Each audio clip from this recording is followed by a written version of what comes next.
যদি নামাজকে বুঝতে হয় প্রথমে নবীকে বুঝতে হবে, রোজাকে যদি বুঝতে হয় প্রথমে নবীকে বুঝতে হবে, যাকাতকে যদি বুঝতে হয় প্রথমে নবীকে বুঝতে হবে, ইবাদতকে যদি বুঝতে হয় প্রথমে নবীকে বুঝতে হবে, রিয়াদাতকে যদি বুঝতে হয় প্রথমে নবীকে বুঝতে হবে, কোরআনকে যদি বুঝতে হয় প্রথমে নবীকে বুঝতে হবে, ইসলামকে যদি বুঝতে হয় প্রথমে নবীকে বুঝতে হবে, ধর্মকে যদি বুঝতে হয় প্রথমে নবীকে বুঝতে হবে। আজি জানে মুহতারাম, সৃষ্টি জগৎকে যদি বুঝতে হয় প্রথম খোদার প্রথমে নবীকে বুঝতে হবে। সুবহানাল্লাহ, সুবহানাল্লাহ। আজি জানে মুহতারাম, নবীকে বাদ দিয়ে ধর্মকে বোঝা সম্ভব নয়। নবীর দরবারের আদব কেমন ছিল এ বেরাদার, আজকে আপনাদেরকে বলতে চাই, জিজ্ঞাসা যদি করতে হয় তা আমার আলিয়ে মুর্তজা, শেরে খোদা, মুশকিলে কুশা, হায়দারে কাররার, ফতিহে খাইবার, সাহেবে জুলফিকার, দামাদে মুস্তাফা আলিয়ে মুর্তজাকে জিজ্ঞাসা করে। আলিয়ে মুর্তজাকে জিজ্ঞাসা করেন। আপনারা তো জীবনী শোনা মানুষ, জীবনীও শোনেন, জালসাও শোনেন, এ বেরাদার শুনুন। ও তার জ্ঞান দেখবেন না তার ঈমান দেখবেন?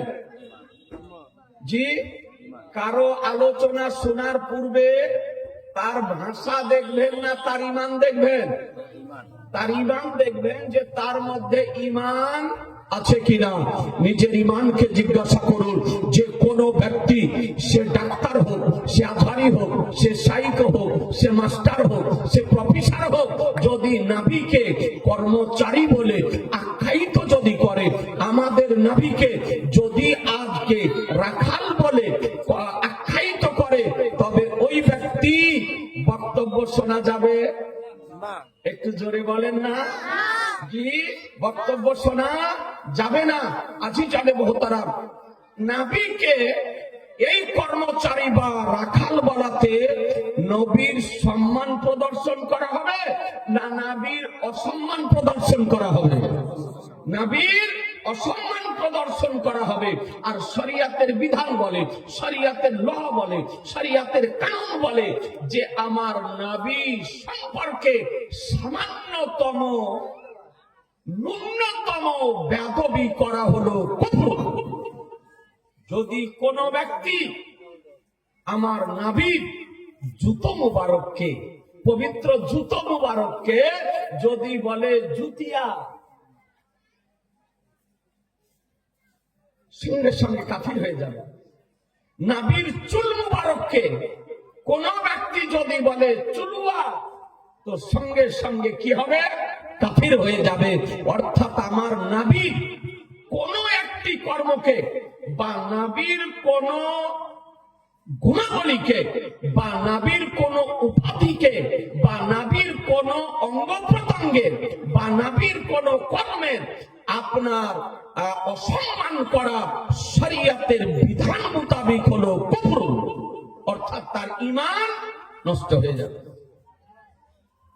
আল্লাহ তাআলা কোরআন শরীফের মধ্যে বলেন, সূরা বাকারা প্রথম পারার মধ্যে, ইয়া আইয়ুহাল্লাযীনা আমানু লা তাকুলু রাআইনা ওয়া কুলু নজুরনা ওয়াসমাউ ওয়ালিল কাফিরিনা আযাবুন আলীম। মনোযোগ সহকারে একটু বোঝার জন্য অনুরোধ করব। আল্লাহ তাআলা কি বলেন? আল্লাহ তাআলা বলছেন নবী সম্পর্কে, হে ঈমানদারগণ, ইয়া আইয়ুহাল্লাযীনা আমানু, হে ঈমানদারগণ, তোমরা আমার নবীকে রাইনা শব্দ বলো না। রাইনা শব্দের মাধ্যমে নবীকে আহ্বান করো না, বরং তোমরা বলো উনজুরনা। এবং শোনো, কাফিরদের জন্য ভয়ানক শাস্তি রয়েছে। কি শাস্তি? ভয়ানক শাস্তি। কাদের জন্য? কাফিরদের জন্য। আজি জানে মুহতারাম, আমার দয়ার নবী সাহাবীদের উপস্থিতিতে, সাহাবীদের মধ্যে যখন আলোচনা করতেন, আর কোন একটি বিষয় যখন সাহাবায়ে কিরামগণ শুদ্ধভাবে, সঠিকভাবে, পূর্ণাঙ্গ বুঝতে না পারতেন, তখন নবীর দরবারে আবেদন করতেন, ইয়া রাসূলুল্লাহ রাআইনা, অর্থাৎ যে বিষয়টি আপনি বললেন এই বিষয়টি আবার দ্বিতীয়বার ঘুরিয়ে বলুন। তখন বলতেন রাইনা। কিন্তু রাইনা এমন একটি শব্দ, যে শব্দটি ইহুদিদের ভাষায় গালি হিসাবে ব্যবহার করা হতো। ইহুদিদের ভাষায় গালি হিসাবে, ঘৃণিত হিসাবে ব্যবহার করা হতো, রাখালের অর্থে ব্যবহার করা হতো। এ বেরাদার, তো সাহাবাই কিরামগণ ভালো উদ্দেশ্যে, নেক নিয়তে রাইনা শব্দ ব্যবহার করতেন, আর সাহাবীদের সঙ্গে সঙ্গে ইহুদিরাও খারাপ নিয়তে ব্যবহার করত। কারণ এই শব্দটি একটি ভালো অর্থ আর একটি হলো খারাপ অর্থ। যারা বাংলা শিক্ষিত তারা জানেন যে সেটা বাংলা বলেন, হিন্দি বলেন, ইংরেজি বলেন, আরবি বলেন, ডিকশনারিতে যদি দেখেন, অভিধানে যদি দেখেন, একটি শব্দের একাধিক অর্থ হয়, একাধিক অর্থ হয়। তো রাইনা এমন একটি শব্দ যার ভালো অর্থ আছে আর খারাপ অর্থ আছে ইহুদিদের ভাষায়। তো আল্লাহ তাআলা সহ্য করলেন না, আল্লাহ তাআলা বরদাস্ত করলেন না। আল্লাহ তাআলা বলেন, এ ঈমানদারগণ, আমার নবীকে তোমরা রাআইনা বলো না, তোমরা ভালো নিয়তে বলো, তোমরা নেক নিয়তে বলো, তোমরা ভালো উদ্দেশ্যে বলো। আর তোমাদের সাথে সাথে ইহুদিরা আমার নবীকে রাইনা বলে খারাপ উদ্দেশ্যে। সুতরাং তোমাদের জন্য রাইনা বলা হারাম করে দেওয়া হলো। আজ থেকে আমার নবীকে উনজুর না বলো। ইয়া রাসূলুল্লাহ, আমাদের দিকে কৃপা দৃষ্টি করুন। এবং যে বিষয়টি আপনি বলতেছিলেন ওই বিষয়টি আমাদের জন্য আবার দ্বিতীয়বার বলুন। রাইনা বলো না, উনজুর না বলো। রাইনা শব্দের অর্থ একই হলো, আমাদের দিকে কৃপা দৃষ্টি করুন। দ্বিতীয়বার বলুন। উনজুর না শব্দের অর্থ হলো, আমাদের দিকে কৃপা দৃষ্টি করুন। আমাদের মধ্যে আবার দ্বিতীয়বার বলুন। কিন্তু বেরাদারান ইসলাম, রাইনার শব্দের একটি খারাপ অর্থ থাকার জন্য মহান রব্বুল আলামিন আমার নবীর জন্য রাইনা শব্দ ব্যবহার করা শরীয়তে আপনার চিরদিনের তরে হারাম করে দিলেন। এ হচ্ছে নবীর দরবারের আদব। আপনাদেরকে বলি, নবীর আমার দুটি নাম, একটি নাম হলো মুহাম্মদ সাল্লাল্লাহু আলাইহি সাল্লাম, জমিনের নাম হলো মুহাম্মদ। মুহাম্মদ শব্দের অর্থ হলো চরম প্রশংসিত। বাংলা অর্থ চরম প্রশংসিত, অর্থাৎ সৃষ্টি জগতের মধ্যে সর্বশ্রেষ্ঠ চরম প্রশংসিত যদি হন, তবে আমাদের নবী, নবী মুহাম্মদুর রাসূলুল্লাহ সাল্লাল্লাহু তাআলা আলাইহি ওয়াসাল্লাম। আর নবীর আরেকটি নাম হলো আহমদ। নবীর দ্বিতীয় নাম কি? কথা বলেন না। এ যুবক সোনামানিকেরা, একটু কথা বলতে হবে। দ্বিতীয় নাম কি? আহমদ। এই আহমদ শব্দের বাংলা অর্থ হলো চরম প্রশংসাকারী। চরম প্রশংসাকারী। সৃষ্টি জগতের মধ্যে আল্লাহ তাআলার যদি শ্রেষ্ঠ প্রশংসাকারী হন, তিনি হলেন আমাদের নবী। তিনি হলেন আমাদের নবী।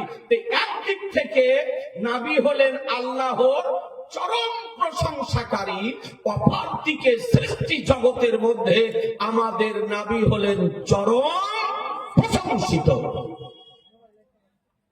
এই জন্য নবীর জন্য অসম্মান সূচক শব্দ ব্যবহার করা, অবমাননামূলক শব্দ ব্যবহার করা শরীয়তের বিধানে হারাম। আল্লাহ তাআলা বলেন, আমার নবীকে তোমরা যদি ডাকো তো কেমন ভাবে ডাকো? কোরআন শরীফ বলে, উঠিয়ে দেখুন, সূরা হুজরাত 26 পারা। রব্বুল আলামিন বলেন, ইয়া আইয়ুহাল্লাযীনা আমানু লা তারফাউ আসওয়াতাকুম ফাওকা সাউতিন নবী। হে ঈমানদারগণ, তোমরা নিজেদের কণ্ঠস্বরকে নাবির কণ্ঠস্বরের উপরে উঁচু করিও না। অর্থাৎ নাবির যে কণ্ঠস্বর, নাবির যে আওয়াজ, নাবির আওয়াজের উপরে তোমাদের নিজের আওয়াজকে উঁচু করো না। যে নাবির দরবারের আদব শিক্ষা স্বয়ং খোদা দিতেছেন মুসলমান। নাবির সঙ্গে কেমন ব্যবহার করতে হবে, কেমন আচার আচরণ করতে হবে, এর প্রশিক্ষণ স্বয়ং খোদা দিতেছেন বেরাদার। যে তোমরা নাবির আওয়াজের উপরে আওয়াজ উঁচু করো না। এরপরে বলেন ওয়ালা তাজহারু লাহু বিল কাওলি কাযারি বাদিকুম লিবাদ আন তাহবাতা আমালুকুম ওয়া আনতুম লা তাশকুরুন। একবার সুবহানাল্লাহ বলেন। এই যে বলেন না সুবহানাল্লাহ। আল্লাহ বলেন শোনো এই ঈমানদারগণ শোনো, তোমরা আমার নবীকে এইভাবে আহ্বান করো না যেমন পরস্পর তোমরা আহ্বান করে থাকো, এক অপরকে আহ্বান করে থাকো।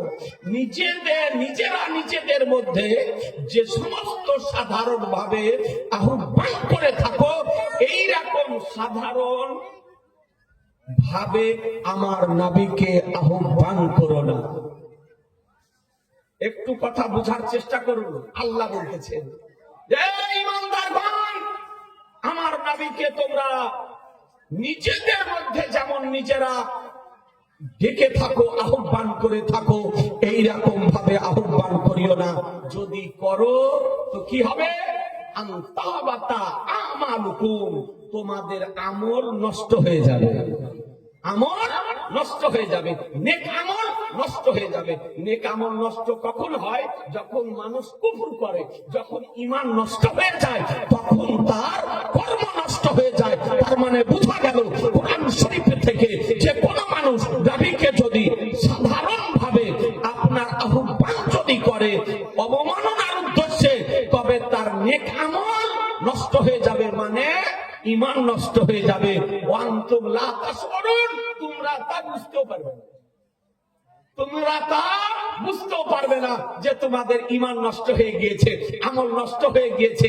এবার আবার বুঝা গেল যে আমার নবীর দরবারে কেমন করে আজকে আপনাকে ব্যবহার করতে হবে, কেমন ভাবে নবীকে ডাকতে হবে, এর প্রশিক্ষণ স্বয়ং খোদা দিয়েছেন মুসলমান। এই জন্য এই আয়াতের ব্যাখ্যায় আল্লামা সাবি রাহমাতুল্লাহ আলাইহি তাফসীরে সাবির মধ্যে বলেন লা তাকুলু ইয়া মুহাম্মদ, তোমরা নবীকে নাম ধরে ডেকো না, তোমরা নবীকে নাম ধরে ডেকো না। কেমন ভাবে ডাকবে? বালকুলু ইয়া রাসূলুল্লাহ, ইয়া নবী আল্লাহ, ইয়া হাবিব আল্লাহ। এ জগতের মানুষ আমার নবীকে যদি ডাকো ইয়া নবী আল্লাহ বলে ডাকো, নবীকে যদি ডাকো আহ্বান যদি করো ইয়া রাসূলুল্লাহ বলে করো, নবীকে যদি আহ্বান করো ইয়া হাবিব আল্লাহ বলে করো, নবীকে যদি আহ্বান করো ইয়া মুরাদ আল মুস্তাকিম বলে করো, নবীকে যদি আহ্বান করো ইয়া শাফিউল মুজনাবিন বলে করো, নবীকে যদি আহ্বান করো ইয়া রাহমাতাল লিল আলামিন করো। এক কথায় নবীকে যদি আহ্বান করো সম্মান সূচক শব্দ দ্বারা, সুবহানাল্লাহ সুবহানাল্লাহ, সূচক শব্দ দ্বারা, আর অসম্মান সূচক শব্দ নবীর জন্য ব্যবহার করা হলো কুফর। তাহলে ইচ্ছাকৃত ভাবে যদি কোন ব্যক্তি আমার দয়ার নবীকে কাউবয় যদি বলে, রাখাল যদি বলে, কর্মচারী যদি বলে, তাহলে তার ঈমান থাকবে? একটু জোরে বলেন না। তার ঈমান থাকবে না। আর ঈমান যদি চলে যায় তার জীবনের আমলও থাকবে না। আমি বলতেছিলাম এই নবীর সম্মান বেশি না নামাজের সম্মান বেশি? জোরে বলা যাবে না? নবীর সম্মান একটু জোরে বলেন। নবীর সম্মান আর একটু উচ্চ আওয়াজে নবীর সম্মান বেশি। কেন? নবী হলেন ঈমান, নবী হলেন ঈমান, আর নামাজ হলো আমল। নামাজ হলো আমল। তো ঈমান প্রথমে না আমল প্রথমে? ঈমান প্রথমে। তো নবী হলেন ঈমান, নামাজ হলো আমল, নবী হলেন ঈমান, রোজা হলো আমল, নাবি হলেন ঈমান, হজ যাকাত হলো আমল। নামাজে নবী কেন? নবী আমার নামাজ কেনেছেন। রোজাতে নবী কেনেন? নবী আমার রোজা কেনেছেন। হজ যাকাতে নবী কেনেন? নবী আমার হজ যাকাত কেনেছেন। ইয়াজি জানে মুহতারাম, তাহলে বোঝা গেল নবী প্রথমে নামাজ পড়ে, নবী প্রথমে রোজা পড়ে, নবী প্রথমে যাকাত পড়ে, নবী প্রথমে হজ পড়ে, নবী প্রথমে ইবাদত পড়ে। যদি নামাজকে বুঝতে হয় প্রথমে নবীকে বুঝতে হবে, রোজাকে যদি বুঝতে হয় প্রথমে নবীকে বুঝতে হবে, হজ যাকাতকে যদি বুঝতে হয় প্রথমে নবীকে বুঝতে হবে, ইবাদতকে যদি বুঝতে হয় প্রথমে নবীকে বুঝতে হবে, রিয়াদাতকে যদি বুঝতে হয় প্রথমে নবীকে বুঝতে হবে, কোরআনকে যদি বুঝতে হয় প্রথমে নবীকে বুঝতে হবে, ইসলামকে যদি বুঝতে হয় প্রথমে নবীকে বুঝতে হবে, ধর্মকে যদি বুঝতে হয় প্রথমে নবীকে বুঝতে হবে। আজি জানে মুহতারাম, সৃষ্টি জগৎকে যদি বুঝতে হয় প্রথম খোদার প্রথমে নবীকে বুঝতে হবে। সুবহানাল্লাহ, সুবহানাল্লাহ। আজি জানে মুহতারাম, নবীকে বাদ দিয়ে ধর্মকে বুঝা সম্ভব নয়। নবীর দরবারের আদব কেমন ছিল এ বেরাদার, আজকে আপনাদেরকে বলতে চাই, জিজ্ঞাসা যদি করতে হয় তা আমার আলিয়ে মুর্তজা, শেরে খোদা, মুশকিলে কুশা, হায়দারে কাররার, ফতিহে খাইবার, সাহেবে জুলফিকার, দামাদে মুস্তাফা আলিয়ে মুর্তজাকে জিজ্ঞাসা করে। আলিয়ে মুর্তজাকে জিজ্ঞাসা করেন। আপনারা তো জীবনী শোনা মানুষ, জীবনীও শোনেন, জালসাও শোনেন, এ বেরাদার শুনুন। ও আলিয়ে মুর্তজা রাদিয়াল্লাহু তাআলা আনহু কার নাম? যে আলী মায়ের পেট থেকে নবীকে চিনতেন। সুবহানাল্লাহ বলা যাবে না? একটু জোরে বলেন না। মায়ের পেট হতে আলী নবীকে চিনতেন। অল্প বয়সের মধ্যে সর্বপ্রথম ইসলাম ধর্ম গ্রহণ করেছিলেন, তার নাম হলো শেরে খোদা আলিয়ে মুর্তজা রাদিয়াল্লাহু তাআলা। বাচ্চাদের মধ্যে অল্প বয়সের মধ্যে ইসলাম ধর্ম সর্বপ্রথম গ্রহণ করেছিলেন কে? ইসলামী কুইন। কথা বলেন না? না না, কি নাম বললাম? বাচ্চাদের মধ্যে, অল্প বয়স্কদের মধ্যে সর্বপ্রথম ইসলাম ধর্ম গ্রহণ করেছিলেন হযরত আলী রাদিয়াল্লাহু তাআলা আনহু। মনে থাকবে? হ্যাঁ। মহিলাদের মধ্যে সর্বপ্রথম ইসলাম ধর্ম গ্রহণ করেছিলেন হযরত না খাদিজাতুল কুবরা রাদিয়াল্লাহু তাআলা আনহা। বয়স্কদের মধ্যে সর্বপ্রথম ইসলাম ধর্ম গ্রহণ করেছিলেন হযরত সাইয়্যিদুনা আবু বকর সিদ্দিক রাদিয়াল্লাহু তাআলা আনহু। মনে থাকবে না? থাকবে না? হ্যাঁ, থাকবে। একবার বলেন দেখি, বয়স্কদের মধ্যে, পুরুষদের মধ্যে সর্বপ্রথম ইসলাম ধর্ম কে গ্রহণ করেছিলেন? সাইয়্যিদুনা আবু বকর সিদ্দিক রাদিয়াল্লাহু তাআলা।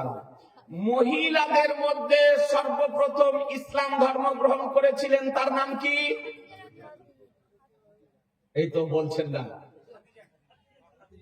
ওরকম করে বললে হবে? আদব সহকারে বলতে হবে। আমরা সুন্নি মুসলমান। হ্যাঁ, হযরত খাদিজাতুল কুবরা রাদিয়াল্লাহু তাআলা আনহা। অল্প বয়স্কদের মধ্যে, বাচ্চাদের মধ্যে ইসলাম ধর্ম সর্বপ্রথম গ্রহণ করেছিলেন, তার নাম কি? হযরত আলী রাদিয়াল্লাহু তাআলা আনহু। বলতেছিলাম কি, আলিয়ে মুর্তজা আমার নবীর সম্মান কেমন করতেন, নবীর সম্মান কেমন করতেন, নবীর আদব কেমন করতেন, তাদের কাছ থেকে আমাদের আদব শিক্ষা করা জরুরি। প্রয়োজন আছে না নাই? জি। ও আলী মায়ের পেট হতে আমার নবীকে চিনতেন। জীবনে কোনোদিন কুফর করেননি, জীবনে কোনোদিন শিরক করেননি, জীবনে কোনোদিন প্রতিমার সম্মুখে মস্তককে নিচু করেননি, কোনোদিন কোন মূর্তির সম্মুখে মস্তক নিচু করেননি। ও আলিয়ে মুর্তজা শেরে খোদা মুশকিলে কুশা রাদিয়াল্লাহু তাআলা আনহুর মায়ের নাম হলো ফাতেমা বিনতে আসাদ। কি নাম বললাম? ফাতেমা বিনতে আসাদ, অর্থাৎ আসাদের কন্যা ফাতেমা। আসাদের কন্যা ফাতেমা। আজিজানে মুহতারাম, আলিয়ে মুর্তজা রাদিয়াল্লাহু তাআলা আনহু জননীর নাম, আর বিবির নাম, সহধর্মিণী অর্ধাঙ্গিনীর নাম ফাতেমা বিনতে রাসূলুল্লাহ সাল্লাল্লাহু আলাইহি ওয়াসাল্লাম। আমার রাসূলুল্লাহর কন্যা ফাতেমা, ঠিক না? মায়ের নামও ফাতেমা ছিল, আর সহধর্মিণী অর্ধাঙ্গিনীর নামও ফাতেমা ছিল। বিবি হচ্ছেন আমার রাসূলুল্লাহর লখতে জিগার, আর মা হচ্ছে আসাদের কন্যা ফাতেমা। আলিয়ে মুর্তজা রাদিয়াল্লাহু তাআলা মায়ের পেটে অবস্থান করতেছেন। আহা মুসলমান, অনুরোধ করব ভালো করে শোনেন। ফাতেমা বিনতে আসাদ তিনি কাবার চত্বরে গিয়েছেন, কাবা শরীফের চত্বরে, আর এই সময়তে প্রসবের ব্যথা দেখা দিল। ফাতেমা বিনতে আসাদ তিনি চিন্তা করলেন যে এই সময় যদি আমার বাচ্চা প্রসারিত যদি হয়ে যায়, আমাকে সাহায্য কে করবে? কারণ সেখানে আর দ্বিতীয় কোন মহিলা ছিল না, একাই তিনি ছিলেন। কোন কোন ঐতিহাসিকগণ বলেছেন, ইসলামিক ঐতিহাসিকগণ, যে আলিয়ে মুর্তজা রাদিয়াল্লাহু তাআলার জন্ম হলো কাবা ঘরের মধ্যে, আর কোন কোন ঐতিহাসিকগণ বলেছেন যে আলী রাদিয়াল্লাহু তাআলার জন্ম হলো কাবা ঘরের বাইরে। এ বিষয়ে দুটি মত আছে। তো কাবা ঘরের মধ্যে অথবা কাবা ঘরের বাইরে আমার আলিয়ে মুর্তজা রাদিয়াল্লাহু তাআলার মায়ের কোলে আসলেন। আজিজানে মুহতারাম, আপনাদেরকে বলতে চাই, আলী রাদিয়াল্লাহু তাআলা যখন মায়ের কোলে আসলেন, মা ছেলেকে দেখতেছেন, আলীকে দেখতেছেন, আলীর চেহারার দিকে দেখতেছেন। তো আলী সব ভালো, গঠন প্রণালী, শরীরের সব ভালো, কিন্তু আলী হলো দৃষ্টিহীন। আলী হলেন দৃষ্টিহীন, অর্থাৎ চোখ বন্ধ করে রয়েছে, চোখ খোলেন না, চোখকে বন্ধ রেখেছেন, চোখ বলেন না। একটু মনোযোগ সহকারে বুঝার জন্য অনুরোধ করবো। আজিজানে মুহতারাম, আচ্ছা বলুন,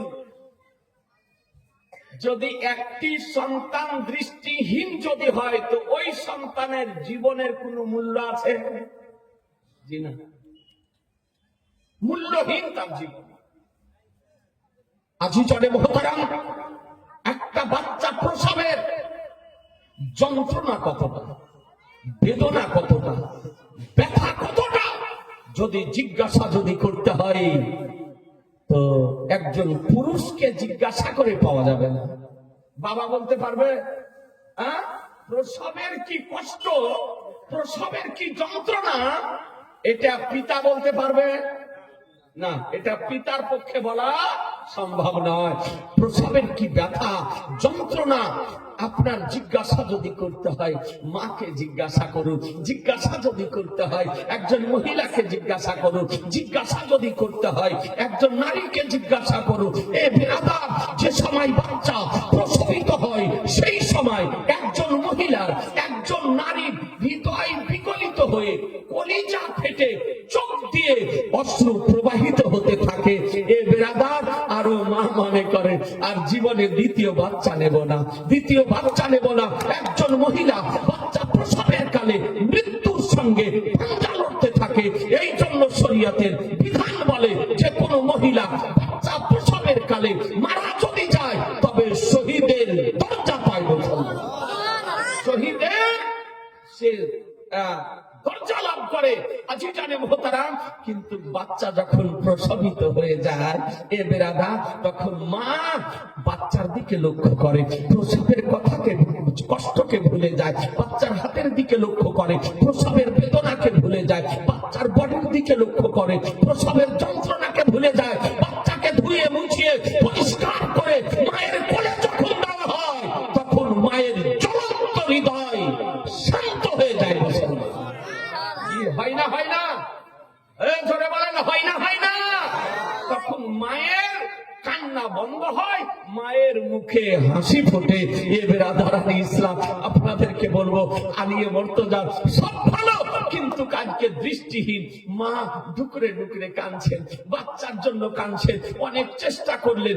একবার আলী চোখ খুলে যদি মায়ের চেহারাটা যদি দেখতো, এ বেরাদা, কিন্তু কালী চক্ষু বন্ধ করে রয়েছে। এইদিকে আমার আনি সেবে কাসা সাইয়েদে কাউন মাকা বেকাসুকে কাজ বেসারুকে সাহারা বেচারুকে চারা গরিবুকে হামি ইয়াতুনিকে বালি সাফুল মদনাবিন রাহমাতুল লিল আলামিন। নিজ গৃহ থেকে দেখতেছেন আলী মায়ের কোলে চলে এসেছেন। জোরে, একটু জোরে। নাবি দেখতেছেন আলী মায়ের কোলে চলে এসেছেন। কোথায় নাবির বাড়ি আর কোথায় কাবা শরীফ? এ বেরাদার, আপনাদেরকে বলতে চাই, আজকে তাহলে বোঝা গেল নাবি নিকটেও যেমন দেখেন, দূরেও তেমনই দেখেন। নিকটে যেমন দেখেন, দূরেও তেমনই দেখেন। যন্ত্র ছাড়া, যন্ত্র ছাড়া ইচ্ছার পাতা পড়া, কাঠমুল্লা, এইরকম মুসলমানি না হওয়া কিছু পোল্ট্রি বক্তা বেরিয়েছে। এ বলতেছেন আমি পিছের খবর জানেন না, পিছনে কি আছে তা জানেন না। আচ্ছা বলেন তো, ইমানের সঙ্গে যে নবী পিছনের সংবাদ রাখেন না, রাখেন না? করে বলতে হবে, সুন্নি জামাতের আকীদা যে নবী মুস্তাফা সামনে যেমন দেখতে পান, পিছনে তেমন দেখতে পান, ডানে যেমন দেখতে পান, বামে তেমন দেখতে পান, নিকটে যেমন দেখতে পান, দূরেও তেমন দেখতে পান, জমিনের উপরেও যেমন দেখতে পান, জমিনের নিচেও তেমন দেখতে পান, দিনেও যেমন দেখতে পান, রাতেও তেমন দেখতে পান। যে পয়গম্বর মাশরিক থেকে মাগরিব, জুনুব থেকে শামাল, জমিন থেকে আসমান, বিশ্ব জগৎকে একই রকম দর্শন করে, একই রকম দর্শন করে। এই নবীকে দর্শন শক্তি কে দিয়েছে? জোরে হলো না, ফারেস্তা যেন গাওয়া থেকে যায়। নবীকে এই দর্শন শক্তি কে দিয়েছেন? আল্লাহ। এটা সুন্নি জামাতের আকীদা। আল্লাহ তো আল্লাহ দিয়েছেন নবীকে দর্শন শক্তি। তোমার পেটে ব্যথা হবে কেন? হ্যাঁ, তোমার শরীরে জ্বর আসবে কেন? নবীর প্রশংসা শুনে তো আবু জাহালের পেটে ব্যথা হতো, হ্যাঁ নাকি বলছেন? আবু লাহাবের হতো। তো তুমি কি আবু জাহালের কাঠ বেটা? তুমি কি আবু জাহালের দলে? এই জন্য নবীর প্রশংসা শুনে তোমার শরীরে জ্বর আসে, পেটে ব্যথা আরম্ভ হয়। আজি জানে মোহতারাম, এটা ভাবিয়েন না এখনো দুনিয়াতে আবু জাহালের কাঠ বেটা আছে। জি আছে। এই বাংলাদেশে খবিশ মারদুদ বেরিয়েছে, ও বলছে যে আবু জাহাল আমাদের মতোই মুসলমান ছিল। নাউজুবিল্লাহ বলবেন না? দাড়িও আছে, টুপিও পরে, কোরআন হাদিসও উচ্চারণ করে, অথচ আজ ১বিংশ শতাব্দীতে আবু জাহালের কাঠবেটা আবু জাহালকে মুসলমান প্রমাণ করার জন্য ময়দানে নেমেছে। বলছে আমাদের মতই মুসলমান ছিল। ইউটিউবে ভাইরাল। তারপরে বলছে হাজি আবু জাহাল। নাউজুবিল্লাহ বলবেন না? বলছে হাজি আবু জাহাল। আমাদের বাচ্চা থেকে বড় পর্যন্ত, পুরুষ থেকে নারী পর্যন্ত, আপা আমার সবাই জানে যে আবু জাহাল কাফির। আবু জাহালকে কাফির। বদরের যুদ্ধে মারা গিয়েছিল। বদরের যুদ্ধে একটা গর্ত ছিল, ওই গর্তে টেনে আপনার গর্তে নিক্ষেপ করা হয়েছিল। এখনো তার চিহ্ন আছে। উমরাতে গিয়ে, হজে গিয়ে অনেক হাজী সাহেব উমরাকারী রাগ বরদাস্ত করতে না পেরে আমার নবীর মহব্বতে না হলে একখানা পাথর তুলে গর্তটাতে ফেলে।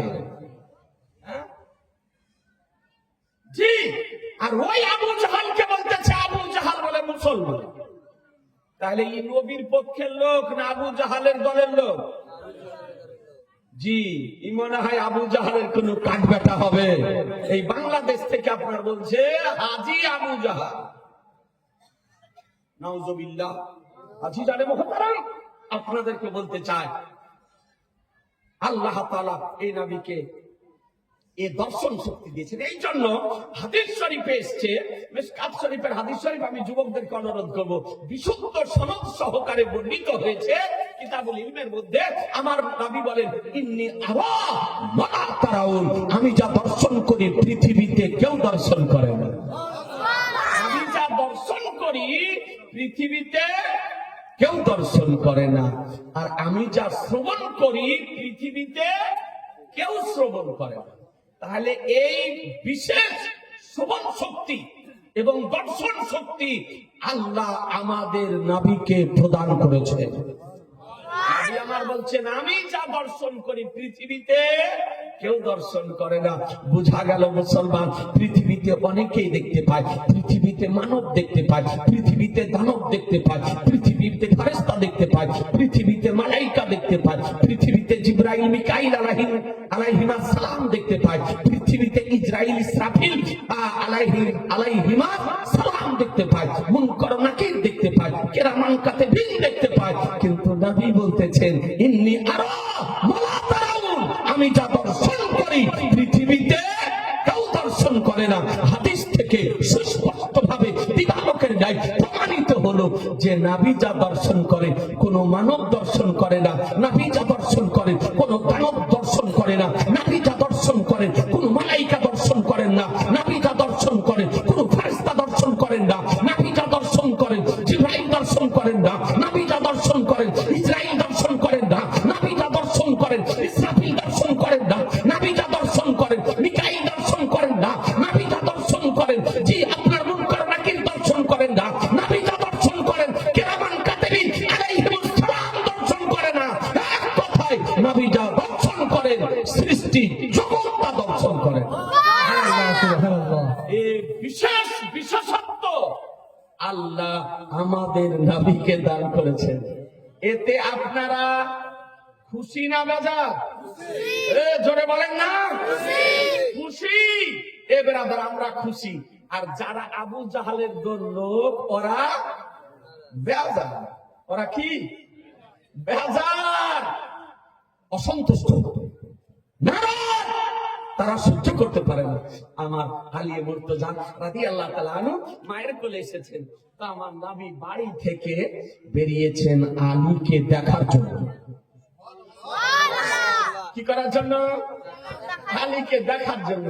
তো মা আলীকে কোলে নিয়ে ফাতেমা বিনতে আসাদ ডুকরে ডুকরে কাঁদছেন, ডুকরে ডুকরে কাঁদছেন, এত কান্না কেঁদেছেন চোখের জল শুকিয়ে গিয়েছে। তো আমার দয়ার নবী, মায়ার নবী, রহমতের নবী বলছেন, চাচি দাও তোমার কলেজার টুকরা সন্তানকে দাও, তোমার সন্তানকে দেখার জন্য আমি এসেছি। পেরাদার মা আমার নবীর কোলে আলীকে তুলে দিলেন। মা নিজ সন্তানকে সন্তান আলীকে নবীর কোলে তুলে দিলেন। নবী আমার সবে মাত্র প্রসারিত হওয়া বাচ্চাকে কোলে নিয়ে দেখতেছেন, কোলে নিয়ে দেখতেছেন। তো নবী আলীকে দেখেন আর আলী নবীকে দেখেন, কথা বলা যাবে না।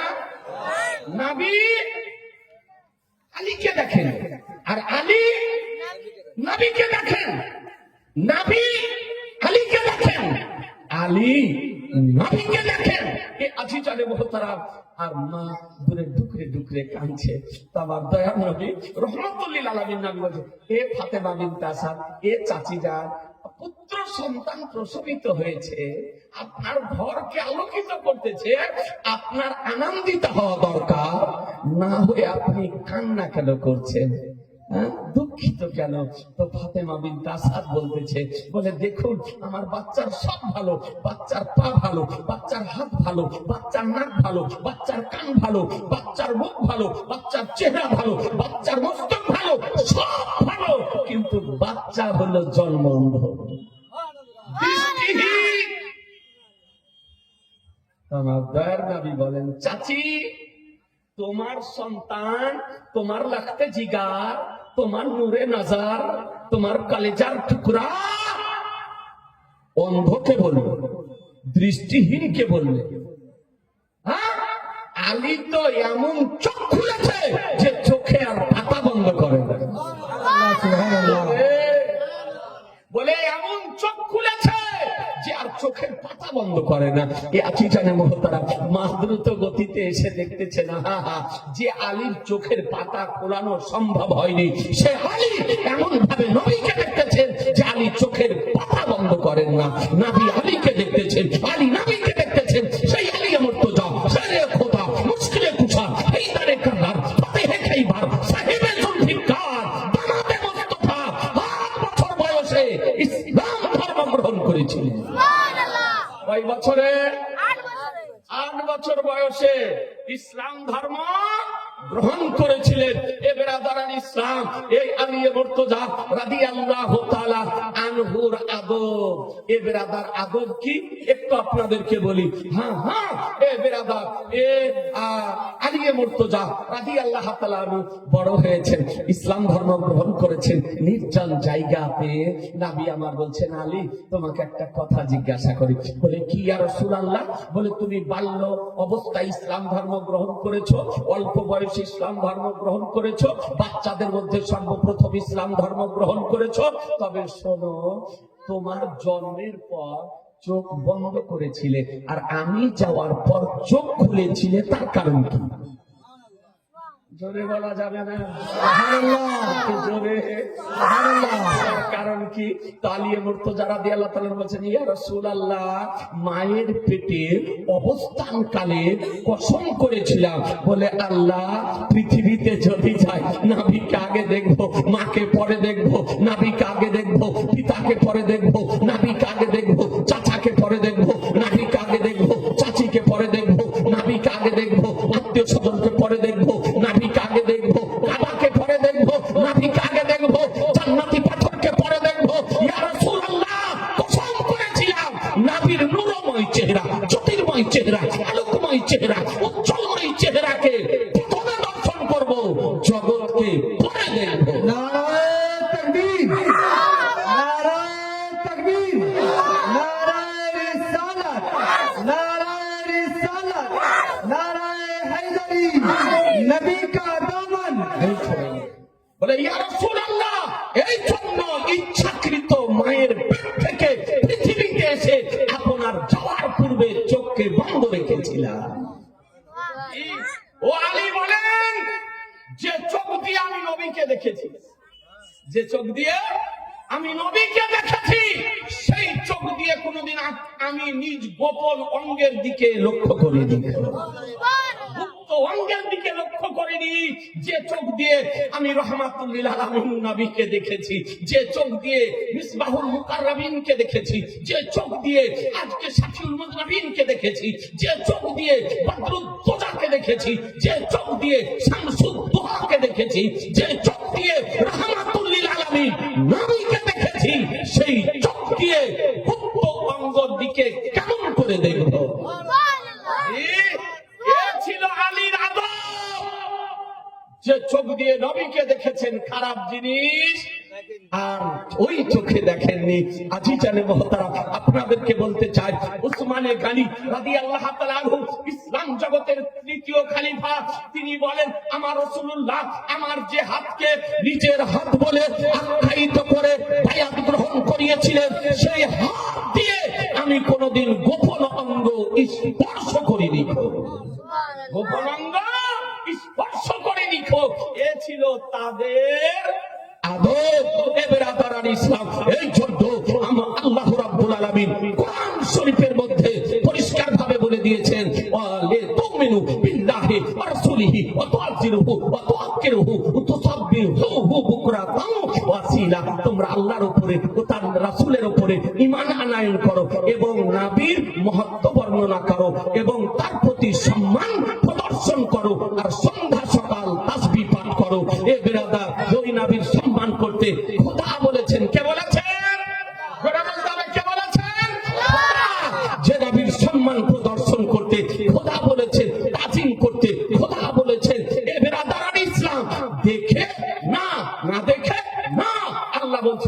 নবীর সম্মান প্রদর্শন করো, দেখতে যদি পাও তাও সম্মান করো, দেখতে যদি না পাও তাও সম্মান করো, আকাশে যদি যাও তাও সম্মান করো, জমিনে যদি থাকো তাও সম্মান করো, মদিনা শরীফ যদি যাও তাও সম্মান করো, বনকুলে যদি থাকো তাও সম্মান করো।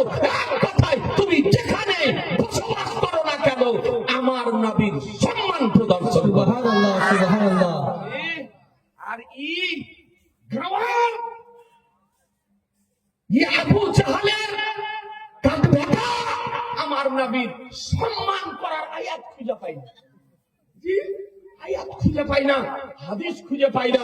আজি চলে মহতারা, আপনাদেরকে বলতে চাই, হ্যাঁ হ্যাঁ আমারও নবী পাক সাহেবে লাউলা সাল্লাল্লাহু তাআলা আলাইহি সাল্লামের শানে আমরা দাঁড়িয়ে একটু সালাম করব। পড়েন না, কথা বলেন না। এই মা বোনেরা একটু এগিয়ে আসুন না গো। ওই পিছনে মা বোনেরা বসে রাস্তাটাকে জাম্প না করে একটু এগিয়ে আসুন মা। সুবহানাল্লাহ, একটু একটু করে আগান। আলহামদুলিল্লাহ, সুবহানাল্লাহ। জি, একবারে জাকজমক সহকারে বসুন।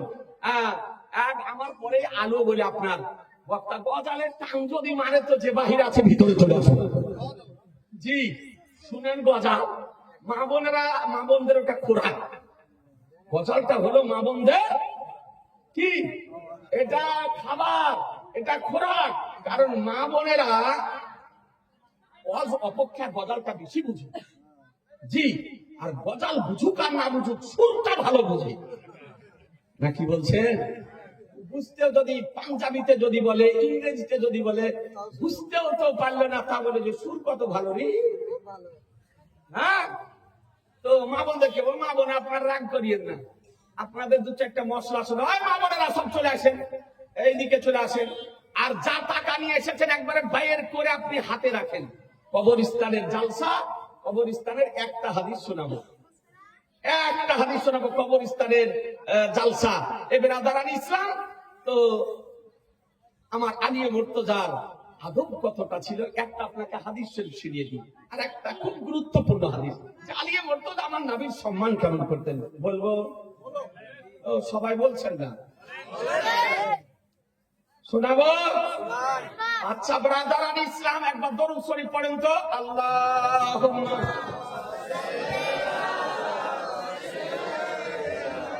মাওলানা মুহাম্মদ ওয়া আলা আলিহি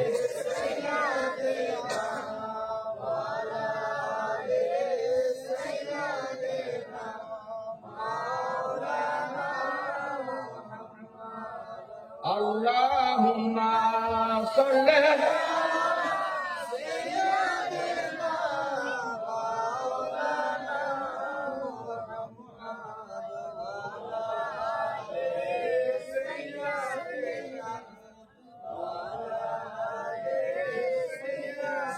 শোনেন, আমার শেরে খোদা আলিয়ে মুর্তজা আমার নবীর সম্মান কেমন করত। কি খুঁজছেন ভাই?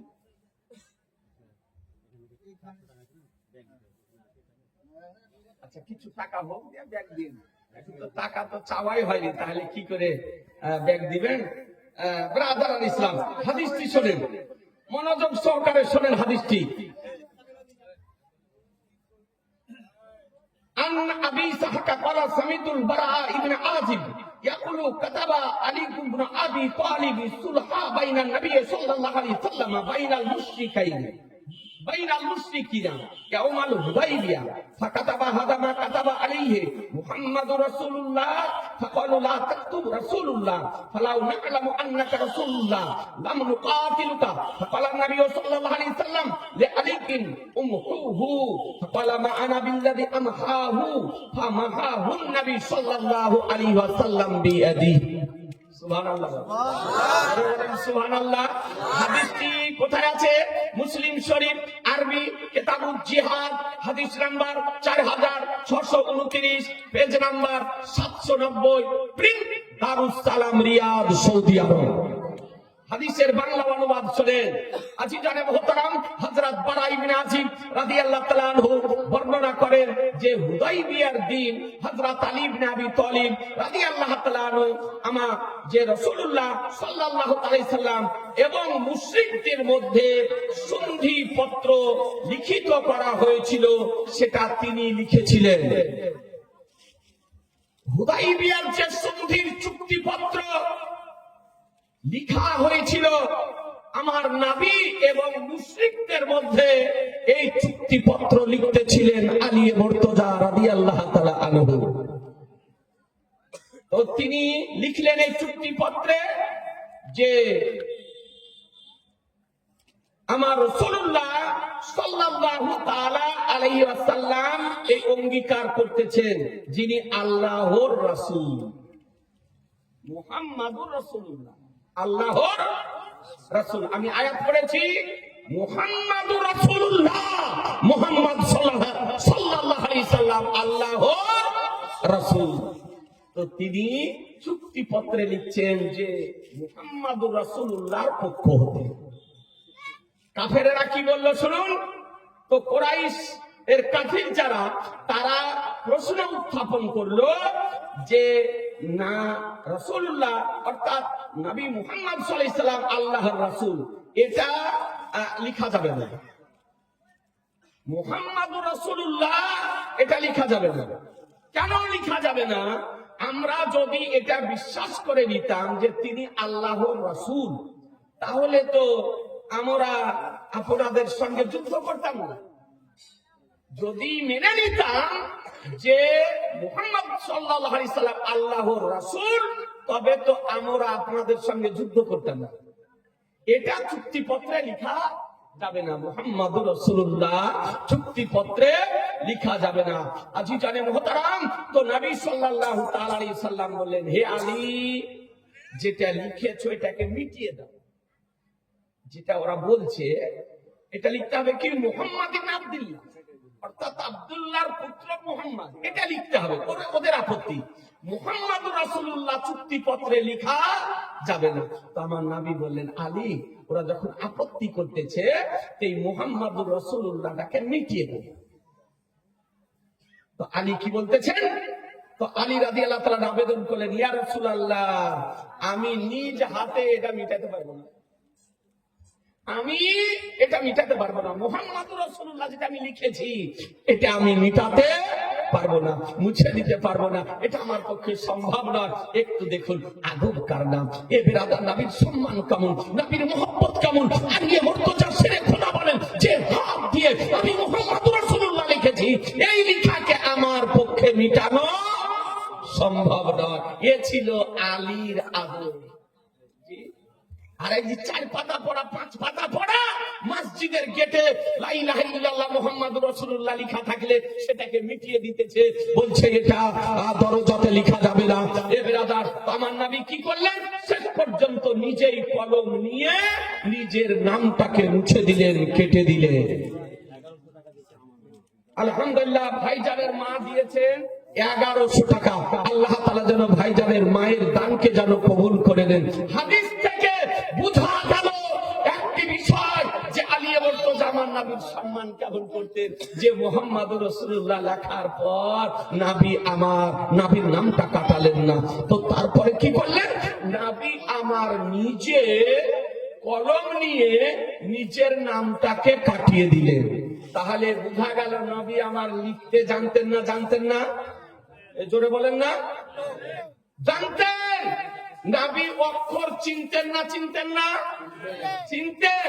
যদি অক্ষর না চিনতেন, লিখতে যদি না জানতেন, তাহলে কলম নিয়ে নিজের নামটা উপরে কলম চালাতে পারতেন? পারতেন না। এরকম কিছু ভুঁই ফল আগাছা বক্তা বেরিয়েছে, তারা বলছেন নবী ছিলেন নিরক্ষর, অর্থাৎ লেখাপড়া জানতেন না, নবীর আক্ষরিক জ্ঞান ছিল না। আ বা তা সা কোনটা কোন অক্ষর, এটা নবী জানতেন না। বলুন মুসলমান, যদি কোন ব্যক্তি, কোন শাইখ, কোন মুফতি, কোন বক্তা, কোন আজহারি, কোন ডাক্তার, কোন নায়ক যদি বলে যে নবী আমার নিরক্ষর ছিলেন, লেখাপড়া জানতেন না, তার আক্ষরিক জ্ঞান ছিল না,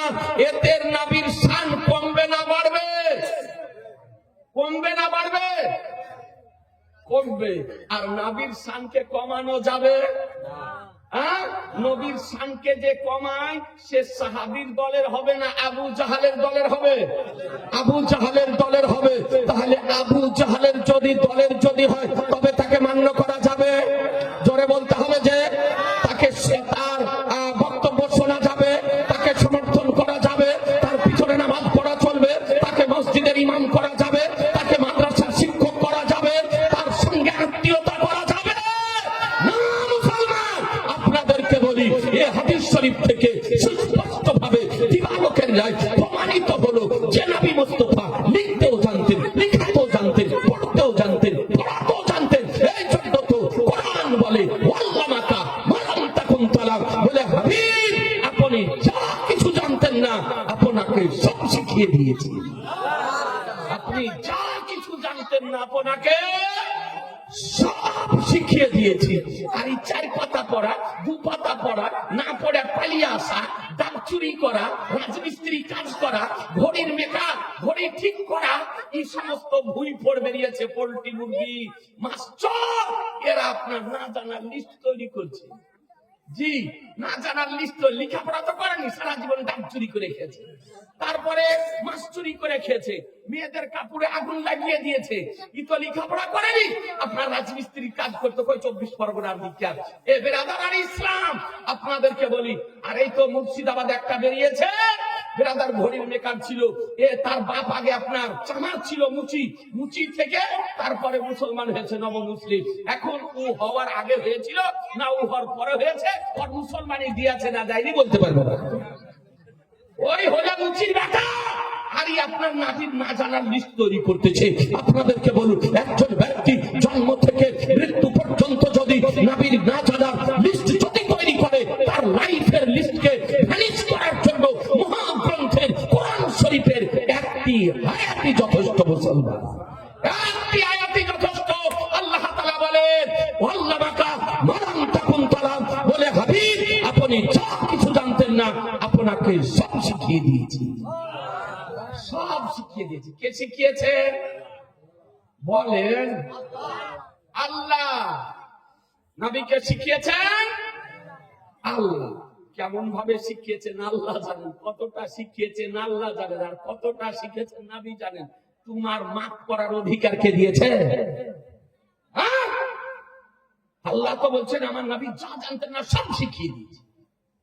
আর এই লিস্ট তৈরি করছে। একটু বোঝার চেষ্টা করুন। আজি জানে মোহতারাম, আমার নবী পাক সাহেবে লাউলাদ সাল্লাল্লাহু তাআলা আলাইহি ওয়াসাল্লাম নবী সম্মান কেমন করে করতেন, এই আলিয়ে মুর্তজার একটা শুনিয়ে দিই। জি শোনাবো? বলছেন না সবাই? আর একটা হাদিস শুনিয়ে দিই। একটা ভাই 1100 টাকা দেন না, চাঁদা তো দিবেন বুঝতে পারছি, তবে এই একজন ভাইয়ের মা দিয়েছে 1100 টাকা আপনার পকেটে না, কবরস্থানের জন্য, যেটা আপনাদের আমাদের শেষ স্থান, ওইটাই হচ্ছে আমাদের শেষ আরামের জায়গা। অনেকেই 100-200 করে দিচ্ছে, তো একটা ভাই 1100 টাকা মারবেন না? জি মা বোনেরা একটু সামনে আসেন না গো, টাকা দেন আর না দেন, সামনে জায়গা খালি আছে, এসে বসেন, চলে আসেন, সাইডে চলে আসেন। মা মায়েরা সামনে দিয়ে চলে আসেন।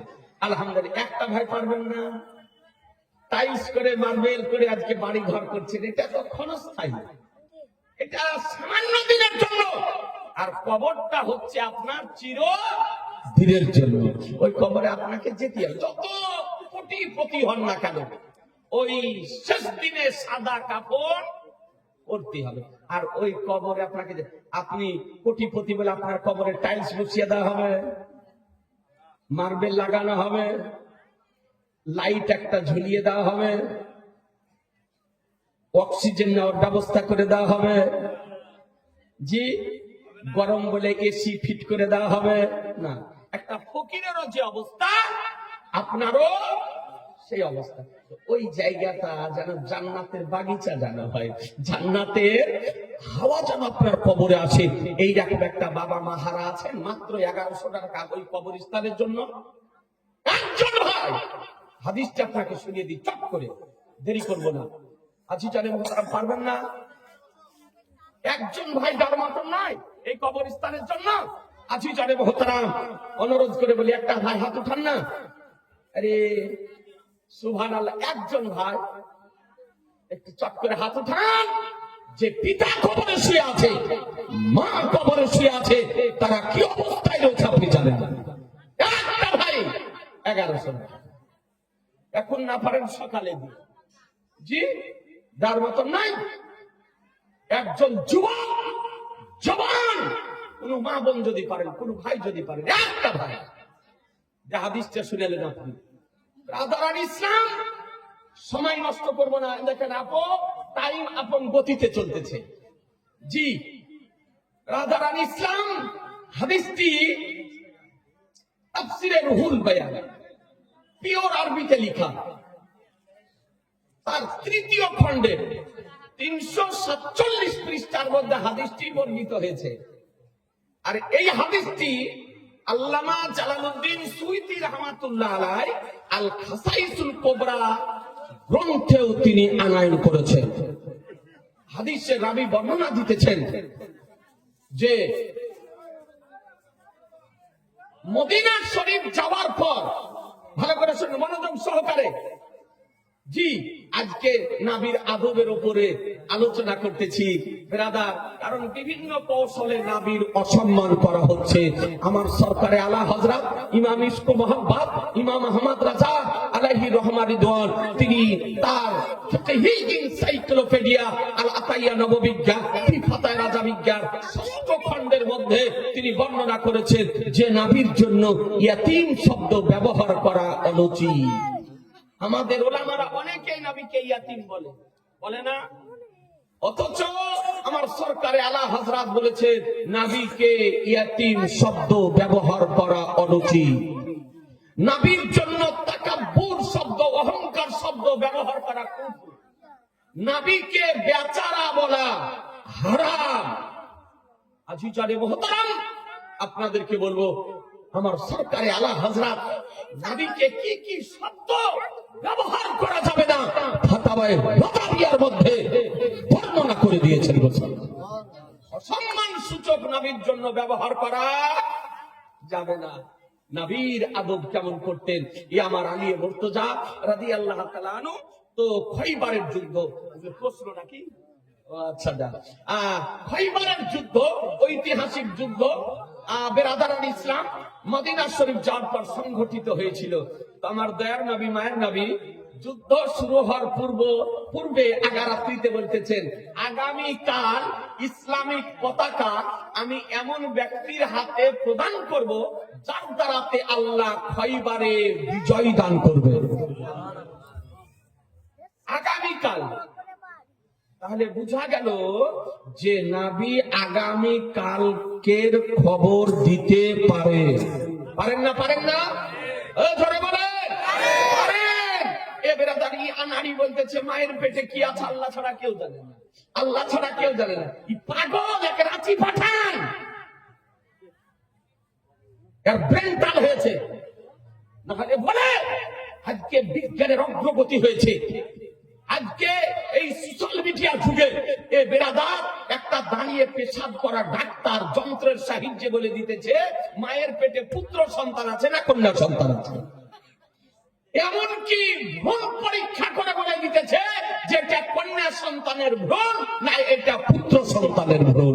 বলুন মুসলমান, যদি একজন ডাক্তার যন্ত্রের সাহায্যে মায়ের পেটের সংবাদ যদি দিতে পারে, তো যে রাসূলুল্লাহকে খোদা শিখিয়েছেন সেই নবী মায়ের পেটের সংবাদ দিতে পারেন না? পারেন না?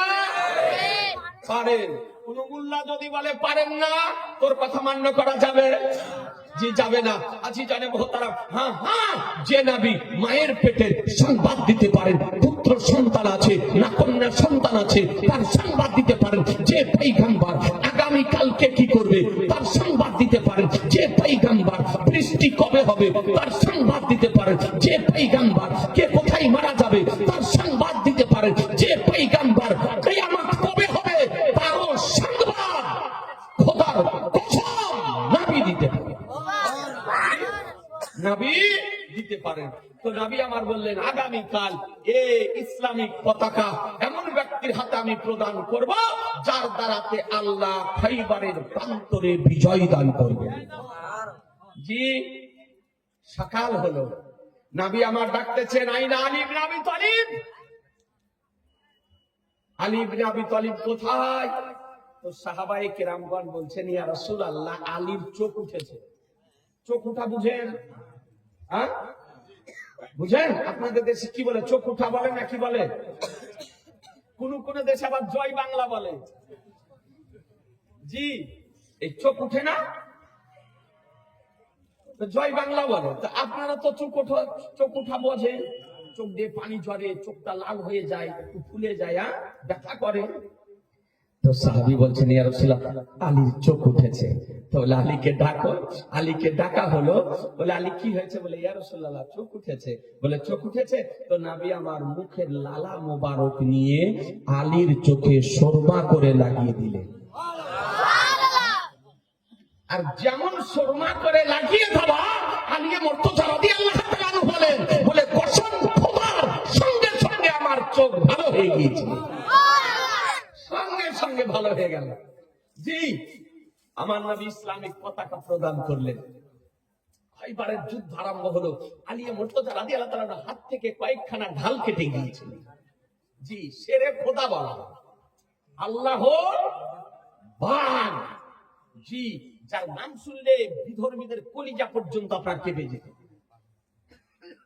ওয়ালি মুর্তজা রাদিয়াল্লাহু তাআলা যুদ্ধ করতেছেন, তুমুল যুদ্ধ করতেছেন, তুখার যুদ্ধ করতেছেন, জঞ্জু যুদ্ধ চলতেছে। এই বেরাদার, এই অবস্থায় হাতের আপনার যে ঢাল ছিল, ঢাল কেটে গেল। তো ঢাল করে কি করে ব্যবহার করবেন? সেই সময়তে কেউ ঢাল দেওয়ারও আপনার ছিল না। আলী মুর্তজা রাদিয়াল্লাহু তাআলা তিনি খাইবারের ওই দুর্গের ফাটকের নিকটে পৌঁছে গেলেন, দরজার নিকটে পৌঁছে গেলেন। আর পৌঁছে যাওয়ার পর ফাটকে ইয়াকি লাথি, আর যেমন লাথি মারলেন ফাটক ঘুরে গেল। ওই দুর্গের যে ফাটক ছিল, ফাটকটা উখড়ে গেল। আর যেমনই উখড়ে যাওয়া, আলী রাদিয়াল্লাহু তাআলা উঠিয়ে বাঁ হাতে ঢাল করে ব্যবহার করলেন।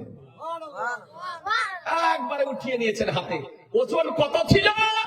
ইতিহাস উঠিয়ে দেখুন, কিতাব উঠিয়ে দেখুন, যে খাইবারের দুর্গের ফাটক এত ওজন ছিল যে 40 জন শক্তিশালী মানুষ নড়াতে পারত না।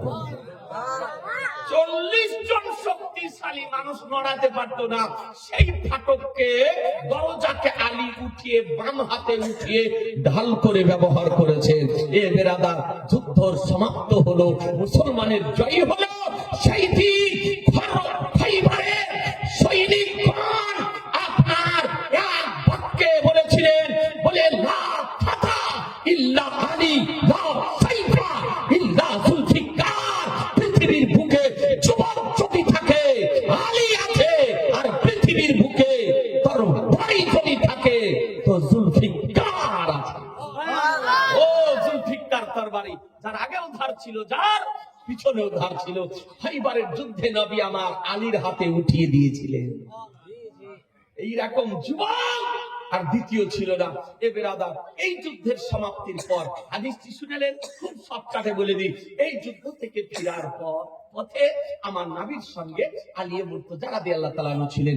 তো পাথর মিশ্রিত জমি, কেমন পাথর, হজ উমরাতে না গেলে বুঝতে পারবেন না। পাথরই পাথর, পাহাড়ি পাহাড়। জি, মাটি চোখেই দেখতে পাওয়া যায় না। মক্কা শরীফ থেকে মদিনা শরীফ পর্যন্ত যারা পিছনে দাঁড়িয়ে আছেন, চলে আসেন। জালসা তো কেবল শুরু হলো, এখন আর সব বাকি, কেবল বহুনি চলছে, আরম্ভ হয়েছে। এ তো জালসা হবে। সুতরাং মা বন্ধুকে বলে, সামনে জায়গা আছে, চলে আসেন। আপনারাও পিছনে চলে আসেন, পিছন থেকে সামনে চলে আসেন। হাদিসটি বলে দিন, শুনেলেন? তো আমার দয়ার নবী, মায়ের নবী, মনোযোগ সহকারে শোনেন। আমরা কেচ্ছা কাহিনী বলার লোক নয় ভাই। যেটুকুন আলোচনা করেন, ইমান ও আকীদার আলোচনা করেন, করি যদি 100টার মধ্যে 10টারও যদি উপকার হয়, এটাই নিজকে সার্থক মনে করব, এটাই সবকে জারিয়া হয়ে যাবে। আর এমন আলোচনা করি না যেন আগামীতে আবার যেন দ্বিতীয়বার ডাকে। যদি দরকার হয় ডাকবে, দরকার না হয় না ডাকবে। কিন্তু যেটা হক কথা সেটা বলবো, আর হক কথা বলার জন্য এসেছি। নাকি বলছে? হ্যাঁ বেরাদার, তো আমার নবী বললেন, আলী এখানে একটু দাঁড়িয়ে যাও। অনেকটা সময় হলো পাথর বিস্তৃত জমিনের উপরে চলেছি, ক্লান্ত হয়ে গেছে, একটু বিশ্রাম করে নি, একটু আরাম করে নি। আজিজারে মোহতারাম, তো সময়টা ছিল আসরের সময়। সময়টা কি ছিল? একটু কথা বলেন না। সময়টা ছিল আসরের সময়। তো আমার নবী আসরের নামাজ পড়ে নিয়েছিলেন, আর আলী মুর্তজা রাদিয়াল্লাহু তাআলা আসরের নামাজ পড়া হয়নি। তো বলে, আলী আরাম করে নি। তো আরাম কেমন করে করবেন? সেখানে বালিশ ছিল না, তাকিয়া ছিল না, বিছানা ছিল না, কেমন করে আলী নবী আবার আরাম করবেন? তো ওই সোফা নামক জায়গাতে নবী আমার আরাম করতেছেন, আর আলী মুর্তজার কোল মুবারকের উপরে আমার নবীর পবিত্র মস্তক, নবীর পবিত্র মস্তক আলী মুর্তজা রাদিয়াল্লাহু তাআলা কোল মুবারকে দিয়ে নবীকে আরাম করাচ্ছেন। জি। আর সূর্য আপন গতিতে চলতেছে। সূর্যের গতি কেউ বন্ধ করতে পারবে? চন্দ্রের গতি কেউ বন্ধ করতে পারবে না। কিন্তু নবী যে ইশারা যদি করেন, বন্ধ হবে না? হবে না? হবে।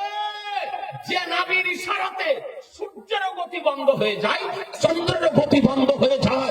আছি জানে মোহতারাম, আপনাদেরকে বলি, আলী এই চলন্ত সূর্যের দিকে দেখতেছে, আর একবার নবীর নূরময় চেহারা, জ্যোতির্ময় চেহারা, আলোকময় চেহারা, উজ্জ্বলময় চেহারার দিকে দেখতেছে। জি। আজকাল কার হাঁড়ি বহন করা এই জামাত যদি হতো, তো ইয়া রাসূলুল্লাহ উঠেন আসরের নামাজ পড়বো, না কি বলছে? এই নামাজ বুঝে, নবীর মূল্য বুঝে না। তো যে নবীর মূল্য বুঝে না, ওর নামাজ নামাজই না। আপনি জানেন, যে নবী যদি ডাক যদি দেয়, তার নামাজ পড়া চলে না। নবীর কথা আগে শোনো, নামাজ পড়ো। আর নবীর সঙ্গে কথা বলাতে নামাজ ভঙ্গ হয় না। নবীর কাবার দিক থেকে আপনার মুখ ফিরে গেল, তবুও নামাজ ভঙ্গ হবে না। নবীর হাত যদি করেন নবীর কথাতে, তাও নামাজ ভঙ্গ হবে না। নবীর কাজ যদি করে দেন, তাও নামাজ ভঙ্গ হবে না। এ বেরাদারান ইসলাম, আপনাদেরকে বলি, কোরআন বলে, ইয়া আইয়ুহাল্লাযীনা আমানু ইসতাজিবু লিল্লাহি ওয়া লিরাসূলি ইযা দাআকুম। হে ঈমানদারগণ, তোমাদেরকে আল্লাহ ও তার রাসূল যদি আহ্বান যদি করেন, সঙ্গে সঙ্গে তোমরা উত্তর দাও, সঙ্গে সঙ্গে উত্তর দাও। 1500 অনেকেই দিয়েছে। সুবহানাল্লাহ, 1500 অনেকে দিয়েছে। একেবারে সকলের জন্য জান ভরে দোয়া করে দিব। বুঝতে পারলেন? এ বেরাদারান ইসলাম, কবরস্থানের জালসা। আলহামদুলিল্লাহ, মনোযোগ সহকারে শুনেন। এ বেরাদার, আমার রহমতুল লিল আলামিন পয়গম্বর, দুনু জাহানের মালিক ও মুখতার নবী আমার আরাম করতেছেন, আর সূর্য আপন গতিতে চলতেছে। আলী একবার সূর্যের দিকে দেখেন, আর নবীর চেহারার দিকে দেখেন। জি, আলীর ইমতিহান চলছে, আলীর পরীক্ষা চলছে, আলীর আজমাইশ চলছে, যে আলী নবীর আদব কতটা করেন। তিনি দেখলেন নামাজ চলে যায়, কিন্তু নবীর যেন বেয়াদবি না হয়, নবীর যেন বেয়াদবি না হয়। নামাজ যা চলে যায় যা, নামাজ চলে গেলে নামাজের কাজ আদায় করতে পারবো, কিন্তু নবীর বেয়াদবি করা যাবে না।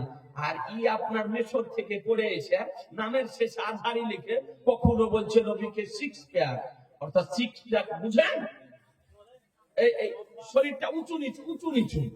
এই যারা খেলাধুলা করে ওদের শরীরটা উঁচু নিচু উঁচু। আচ্ছা, কারোর শরীর যদি উঁচু নিচু হয়, দেখতে ভালো লাগবে না খারাপ? খারাপ লাগবে। আল্লাহ তাআলা সৃষ্টি জগতে আমাদের নবীর চেয়ে ভালো সুন্দর করে কাউকে তৈরি করেছেন? সব থেকে সুন্দর করে কাকে তৈরি করেছেন? আমাদের নবীকে। সেই নবীর খুদ বের করছে মিশর থেকে পড়ে এসে নামধারী শাইখ, নামধারী আজহারি, বলছে শিক্ষক ছিল। এই ব্যক্তি বলতেছে কখনো বলে নবী ছিলেন নিরক্ষর, নবীর আক্ষরিক জ্ঞান ছিল না। এই ব্যক্তি আবার কখনো বলতেছে যে নবী এক সময় আত্মহত্যা করার চেষ্টা করেছিলেন, নাউজুবিল্লাহ। এই আজহারি আবার কোন সময় বলতেছে যে আলী রাদিয়াল্লাহু তাআলা মাতাল ছিলেন, মদখোর ছিলেন, মদ পান করে মাগরিবের নামাজে দাঁড়িয়ে সূরা কাফিরুন পড়তে গিয়ে লা ছেড়ে দিয়েছিলেন। এই আজহারি বলতেছে মা খাদিজাতুল কুবরা রাদিয়াল্লাহু তাআলা আনহাকে যে ইনট্যাক্ট ছিলেন না, অর্থাৎ দুবারের তালাক খাওয়া ছিলেন। এই আজহারি কোন সময় বলতেছে যে উমরে ফারুক রাদিয়াল্লাহু তাআলা মদখোর ছিলেন। আবার এই আজহারি আজ কয়েকদিন হলো বলেছে যে নবী কর্মচারী ছিলেন আর রাখাল ছিলেন। নাউজুবিল্লাহি মিন যালিক। মুসলমান, এই সমস্ত শব্দ নবীর সম্পর্কে, আজওয়াজ মুতাহহারাত সম্পর্কে সম্পর্কে, সাহাবী সম্পর্কে যদি বলা হয় তবে তার ঈমান থাকবে। জোরে বলতে হবে। তার কোনদিন ঈমান থাকতে পারে না। আমি তাদেরকে মেসেজ দেব সোশ্যাল মিডিয়ার মাধ্যমে, এখনো তোমার দরজা খোলা আছে, তওবা ইস্তিগফার করে কালিমা পড়ে নতুন ভাবে মুসলমান হয়ে নবীর আদব করা শিখো। নবীর কি করা? জোরে বলেন কি করা? আদব করা শিখো। এ বেরাদার ইসলাম। তো আলী মুর্তজা রাদিয়াল্লাহু তাআলা আনহু চুপচাপ দেখতেছেন, ভালো করে শোনেন, চুপচাপ দেখতেছেন নবীর চেহারা। আহা, নবীর চেহারা একবার করে সূর্যের দিকে দেখেন। যখন সূর্য অস্তমিত হয়ে গেল, চোখের আড়াল হয়ে গেল, দৃষ্টির আড়াল হয়ে গেল, তখন নবী আমার চোখ খুলল। সুবহানাল্লাহ বলবেন না? জোরে বলেন না? তখন চোখ খুললেন। জি, নবীগণ আরাম যখন করেন তখনও যেমন বুঝতে পারেন, জাগ্রত অবস্থা তো তেমনি বুঝতে পারেন। এই জন্য নবীগণের ঘুম অজু ভঙ্গের কারণ নয়। নবীগণের ঘুম অজু ভঙ্গের কারণ নয়। মৌলবীর ঘুম অজু ভঙ্গের কারণ, মুফতির ঘুম অজু ভঙ্গের কারণ, ইমামের ঘুম অজু ভঙ্গের কারণ, হাফেজের ঘুম অজু ভঙ্গের কারণ, মুহাদ্দিসের ঘুম অজু ভঙ্গের কারণ, নামাজির ঘুম অজু ভঙ্গের কারণ, পীর ওলি আউলিয়াদের ঘুম অজু ভঙ্গের কারণ। এটা ফিকহি মসলা যে কোন মানুষ অজু করার পর ঘুমিয়ে চলে যায় তবে তার অজু নষ্ট হয়ে যাবে, পুনরায় তাকে অজু করতে হবে। কেন? যখন আমরা ঘুমাই তো আমাদের দিলও ঘুমায়, আমাদের চোখও ঘুমায় না? চোখও ঘুমায়, দিলও ঘুমায়। ঘুমন্ত অবস্থার কথা আমাদের মনে থাকে না। আর নবীগণ যখন আরাম করেন চোখ বন্ধ থাকে, দিল জেগে থাকে। চোখ বন্ধ থাকে, দিল জাগ্রত অবস্থা থাকে। এই জন্য ঘুমন্ত অবস্থা তো যেমন বুঝতে পারেন, জাগ্রত অবস্থা তো তেমনই বুঝতে পারেন। কথা বুঝতে পারেন? বুখারী শরীফ উঠিয়ে দেখুন। জি, নবীর শান মান কিছু জানে না, কি শুধু ইংরেজি শিখেছে। ইংরেজি তো আমেরিকার কুকুরও ইংরেজি বলে। ইংরেজি বলার নাম ইমানদার না নবীকে মান্য করার নাম ইমানদার? বলে নবীকে মান্য করার নাম হলো ইমান। জি, তো নবী আমার চোখ খুলে দিয়ে বলছেন, আলী কি হলো, কি হয়েছে? তো বলছে, ইয়া রাসূলুল্লাহ, আসরের নামাজটা পড়া হয়নি। কি হয়নি? আসরের নামাজ। নবীর আদব রক্ষা করতে গিয়ে আসরের নামাজকে উৎসর্গ করে দিয়েছেন। এই পাগলের দল তবুও নবীর সম্মান বুঝে না। তামাম নবী বলছেন, আলী নামাজ পড়ো। বলছে, ইয়া রাসূলুল্লাহ, সূর্য যে আড়াল হয়ে গেছে, সূর্য হারিয়ে যায়। আপনারা অনেক তো সায়েন্স পড়েন, অনেকে শিক্ষিত যুবক ছেলে আছেন, সূর্য কি হারিয়ে যায়? না, আমাদের দৃষ্টির আড়াল হয়ে যায়। আবার কোন দেশে তুলু হয়, আমাদের দেশে রাত হলো তো অন্য কোন দেশে সকাল হলো। কোন দেশে দুপুর, কোন দেশে রাত, কোন দেশে সকাল, কোন দেশে সন্ধ্যা। আমাদের জন্য যখন আপনার দৃষ্টির আড়াল হয়ে গেল, আমাদের সন্ধ্যা হয়ে গেল। কিন্তু কোন দেশে সূর্য উদিত হচ্ছে। তো আমার নবীকে বলছেন, ইয়া রাসূলুল্লাহ, সূর্য যে অস্তমিত হয়ে গেছে, আমাদের দৃষ্টির আড়াল হয়ে গেছে। নামাজ তুমি পড়ো, কাজা পড়বে না আদায় পড়বে? সুবহানাল্লাহ, জোরে সুবহানাল্লাহ। নামাজ কাজা পড়বে না আদায় পড়বে? তো বলছে, ইয়া রাসূলুল্লাহ, আপনি থাকতে কাজা পড়বো, আপনি থাকতে কাজা পড়বো। তাহলে পড়ো, নিয়াত করো, নিয়াত করো, আসরের নিয়াত করো। জি, আমার আলী মুর্তজা রাদিয়াল্লাহু তাআলা নবী আমার বলছেন আসরের নিয়াত করো। তো আলী নিয়াত করে তাকবীর বলতেছে, আল্লাহু আকবার, আল্লাহু আকবার। আর নবী কি করছেন? আপনি সঙ্গে সঙ্গে দোয়া করতেছেন। আপনি উঠে দেখুন 347 পৃষ্ঠা আপনার তাফসীরের রুহুল বায়ান, পিওর আরবি, সব আরবি চোখে দেখে লিখো। এই লেবানন বাইরুত থেকে আপনার প্রিন্ট আনিয়েছি। ব্রাদারান ইসলাম তাতে লিখতেছে, নবী আমার দোয়া করতেছেন, আল্লাহুম্মা ইন্না আলিয়ান কানা ফি তাতিকা ওয়া তাতি রাসূলিকা ফারদুদ আলাইহি শামস।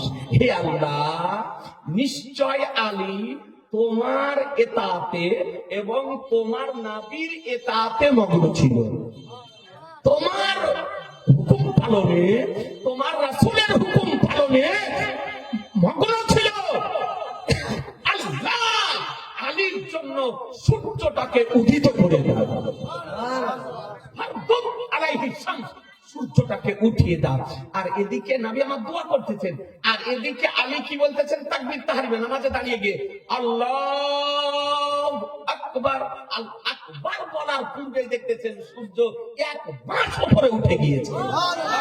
নারে তাকবীর, নারে তাকবীর, নারে রিসালাত, নারে রিসালাত, ইয়া রাসূলুল্লাহ। সাল্লি আলা হযরত, জিন্দাবাদ। সাল্লি আলা হযরত, জিন্দাবাদ। নারে তাকবীর, নারে ব্রাদারান ইসলাম এক মাস উপরে উঠে গেছে।